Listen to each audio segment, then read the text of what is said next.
Hey everyone, this is Dr. Pruden here, and this is another episode of the Sister Leaders Podcast. And if I am on this podcast, I am not alone because I don't hang up here alone.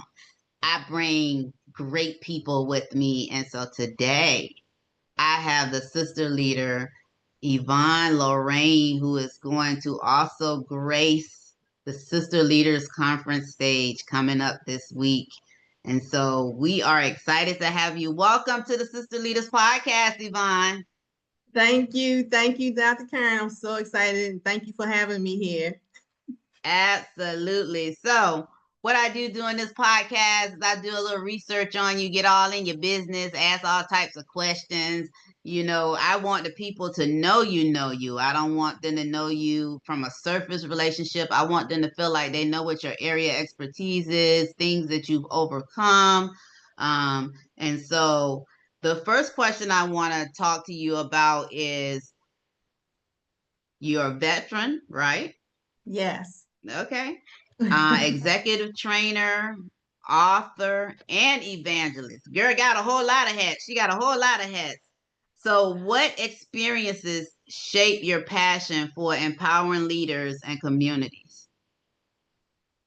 So my experience as an evangelist definitely has been part of that to help because I've always just wanted to help people, Dr. Karen. And being an evangelist in ministry, that's what it was always about, being able to help people, being able to help you. If you had a plan, I was going to help you get there.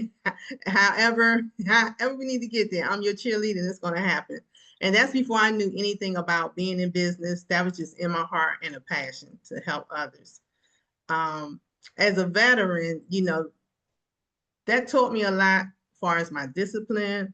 It taught me a lot far as just being able to, I'm gonna say in some sense it was like keep the fight and understand, what that looked like for me, whether it was in government, whether it was in especially in federal government, because that's where I started doing the work in the workforce. So understanding that, so that shaped a lot in me, as far as my character, and far as helping me to be able to stand in different situations there. So that helps me in my leadership. I learned a lot of experience in leadership going through federal government. Okay. So, let's dig into that. So, how did your time in the U.S. military influence your leadership philosophy today?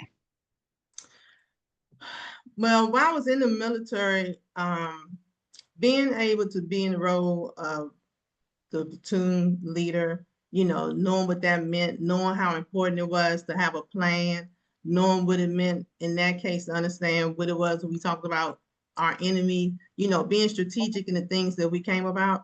That those are the things that I had to know in order to be able to lead the troops, in order to be ready. And I was trained by some very, very good sergeants who really, Dr. Karen, like they really wanted us to go to war. We were real close to going to war, but we didn't go. But I had a platoon sergeant who was, we were his first female platoon. So we learned a lot, and he was really, then it was kind of hard.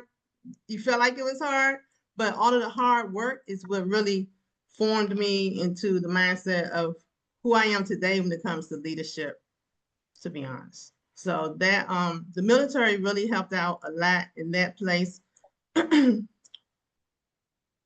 All right. So tell me about innovative visions and how does this mission differ from other leadership training organizations? So Innovative Visions, I'm the CEO of that organization. And what makes us different is that we don't just train, we transform.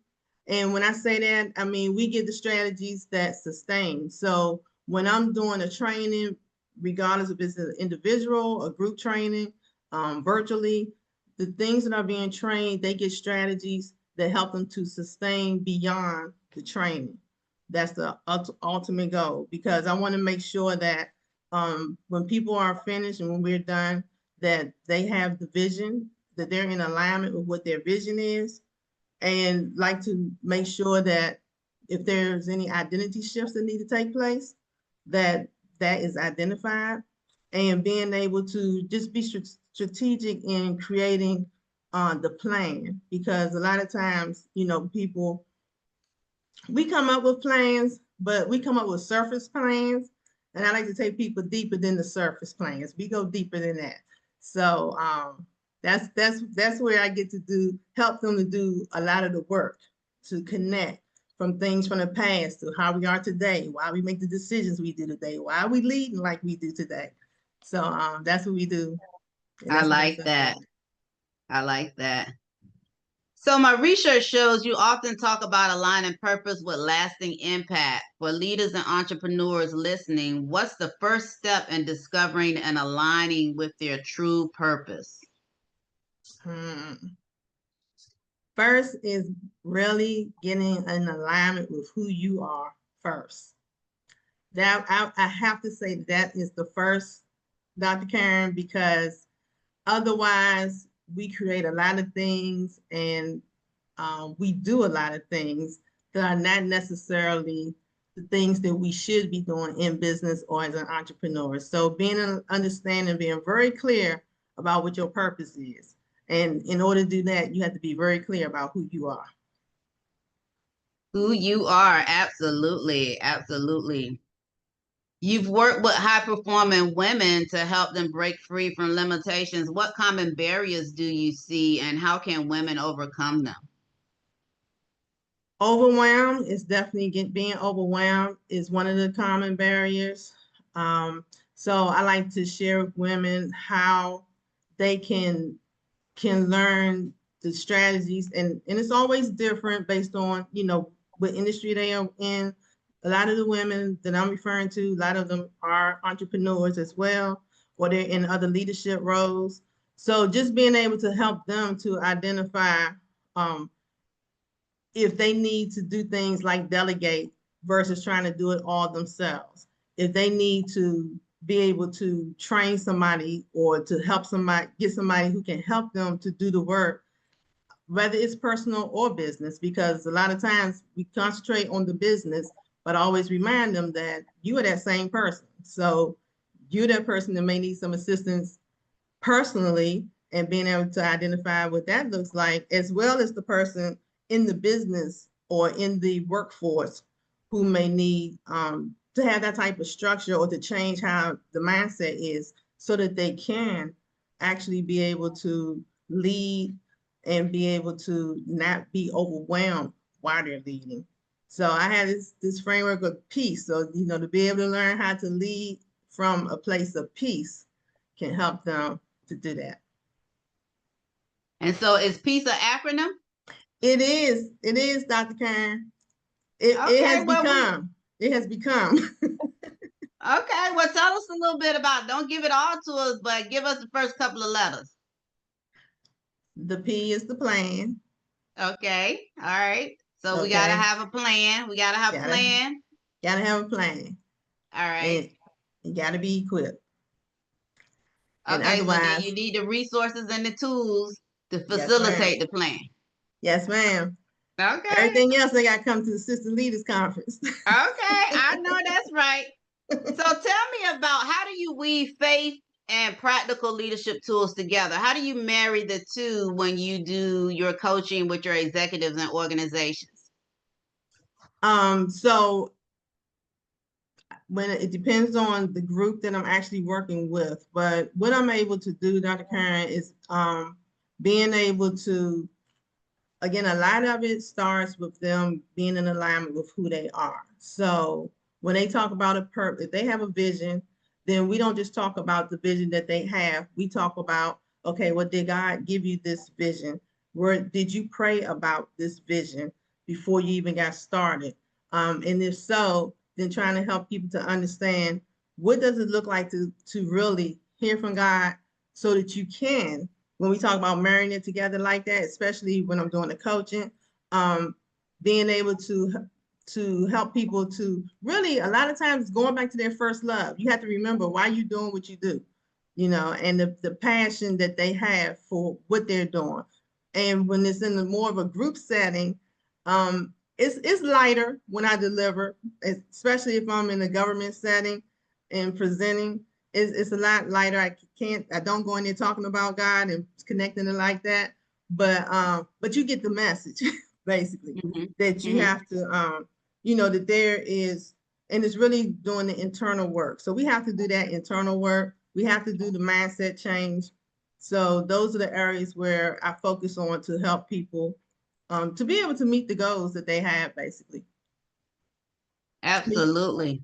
Because Dr. So you're, Karen, I find out a lot of people just feel like they want somebody to hear them talk, to be honest. A lot of people want to hear, the people feel like yes. you're not asking the questions. So I try to ask the right questions. Yep. And people have a need to be heard. Yes, It's a ma'am. whole lot of people that want to talk to you, but they don't want to listen to you. So Yes, ma'am. absolutely. So you are author. So let's talk about Unstoppable and Unleashed. And so they both carry powerful themes. So what key message do you want readers to walk away with each of those? So with Unstoppable, I want leaders to be able to walk away knowing that no matter what the circumstances are, no matter what challenges come up against us, um, we are, if you continue to press through, because again, knowing who you are doing the work for and being led by God in that space is for your work that you do. But we are unstoppable if we continue to hold on, trust God, and keep on moving forward. Because everybody goes through something, Dr. Karen. And a lot of times what makes the difference between the one who becomes unstoppable versus the one who doesn't is the one who's able to continue through the chaos. So that would Yep. be the message I would leave with the ones for unstoppable. With Unleashed, that's the GPS to her power. What I would like to leave for the women for that one is to know that healing is there available, because that's where a lot of us have to start as women, being able to be healed internally, inside out. And being able to do that will allow us to be able to be very transparent and be ready for the next step in life. Oh, I love that. So what was your turning point that led you to even write these books, and how do they reflect your personal journey? Mm. So writing the books allowed me to share my voice. And really that was the turning point about it. The ebook that I first did with Unstoppable, I wanted it to speak to the leadership and just being able to get that product into as many people's hands as possible so that they could just, leaders, so that because my goal is to be able to help leaders to lead and be able to lead freely, be able to lead, be able to lead in the space of being able to give back. And that's what that book will help the leaders to do. When I think about Unleash, that's been my journey. I've had to, everything that's in every chapter, I have experienced it for myself. And I know I'm not by myself. So the fact that I was able to make it, I want other women to know that they can make it too. And I get to share that in the book. So that's why. I love that. I love that. So let's talk about community impact in your nonprofit work. So as founder of Life Changing Community Development Corporation, you're tackling youth development, housing, and revitalization. What drives your commitment to community transformation? Dr. Karen, that is my God-given assignment.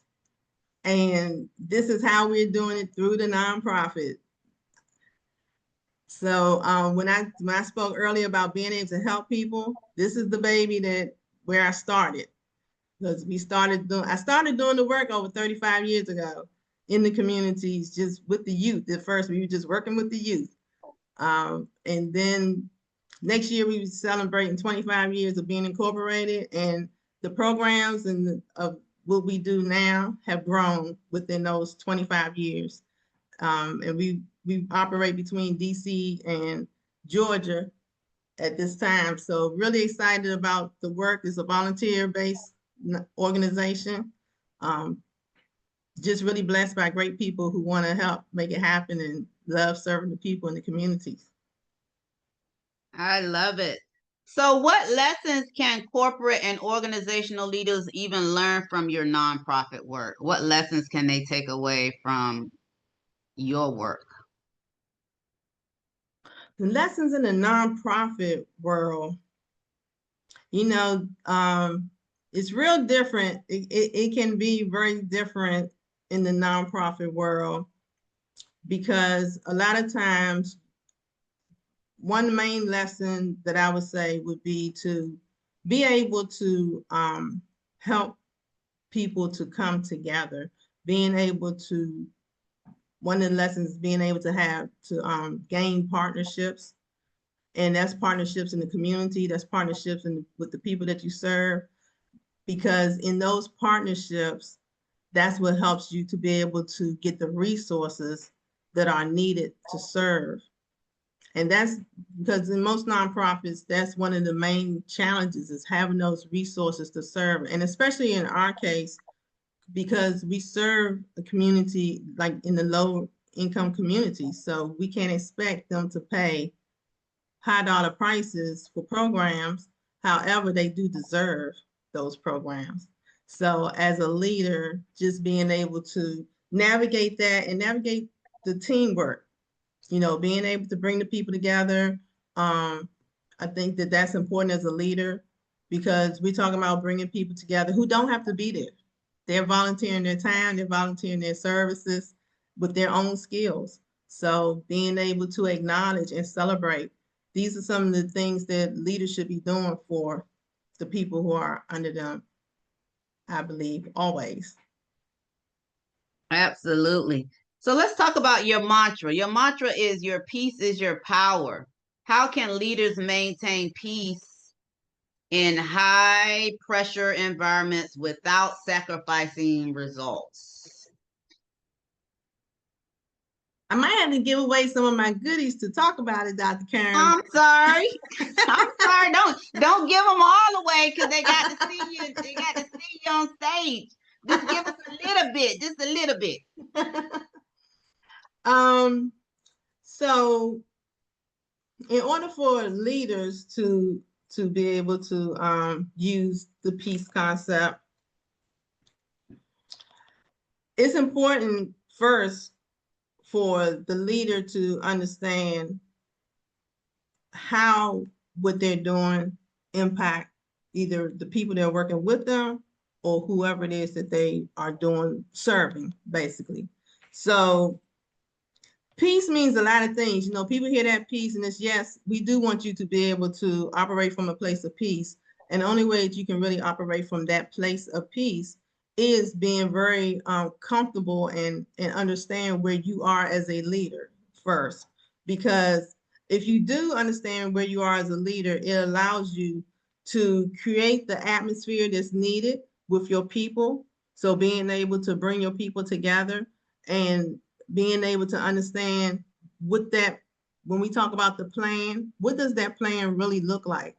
How are you going to really be able to serve or provide a product or service that you need? You have to understand how the people that are working with you, Dr. Karen. So they have to be able to identify the gifts and the talents of who they are. When we talk about making sure that we are equipped, you have to be equipped as a leader already. Like you can't, there are a lot of people in leadership roles who don't necessarily know how to lead people.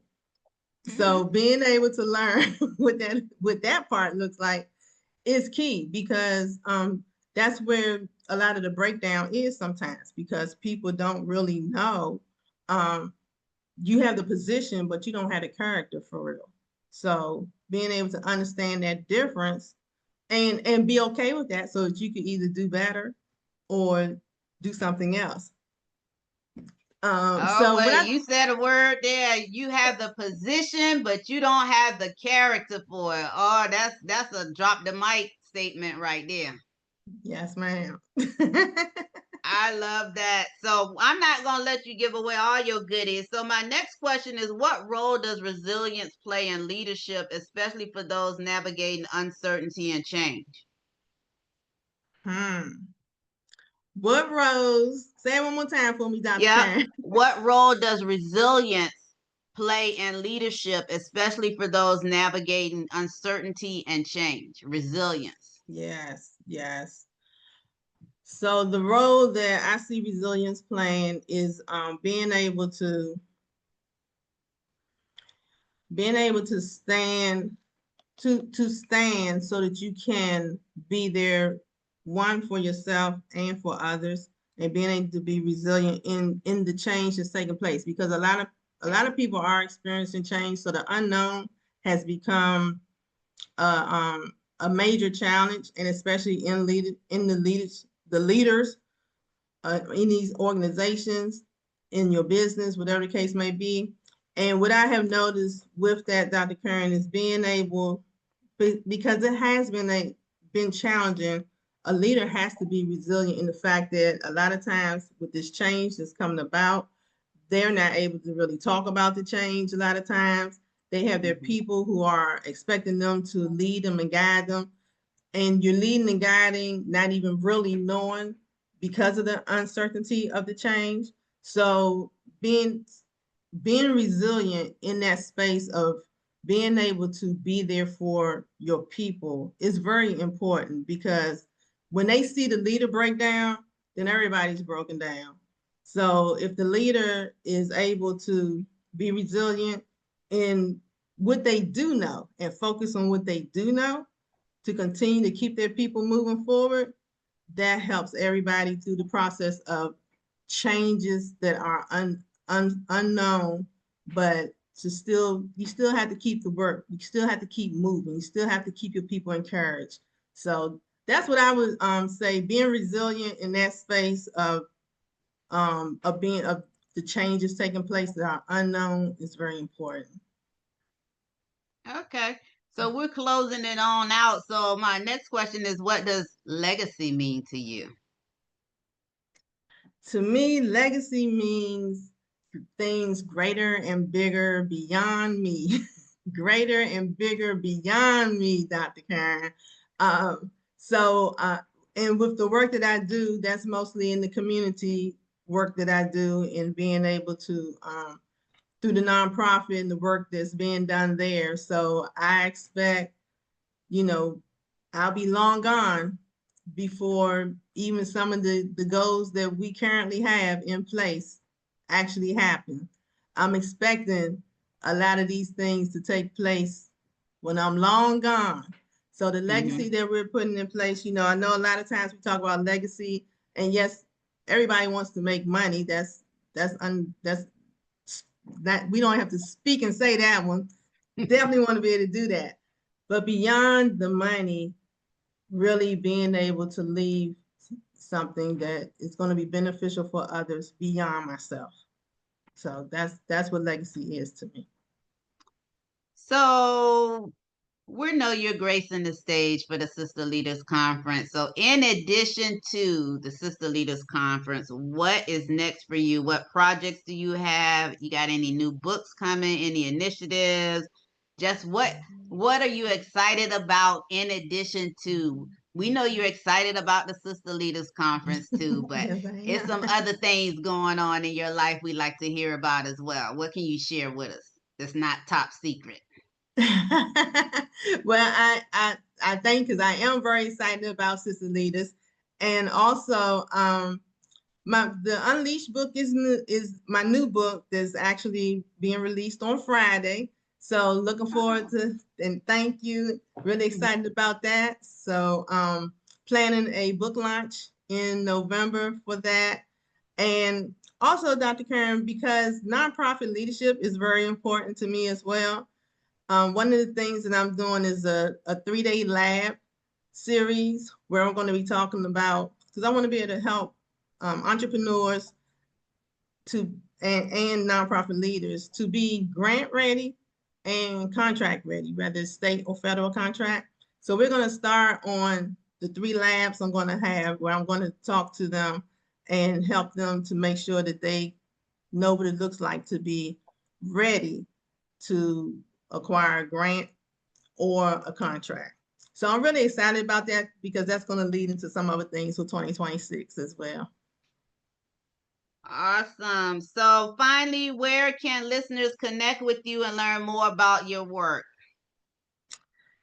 They can connect with me. My website is Innovative Visions, VIZIONS.com, or they can find me on Facebook and LinkedIn at Yvonne Lorraine. Either one of them, at just do Yvonne Lorraine, and I'll be there. Awesome, awesome, awesome.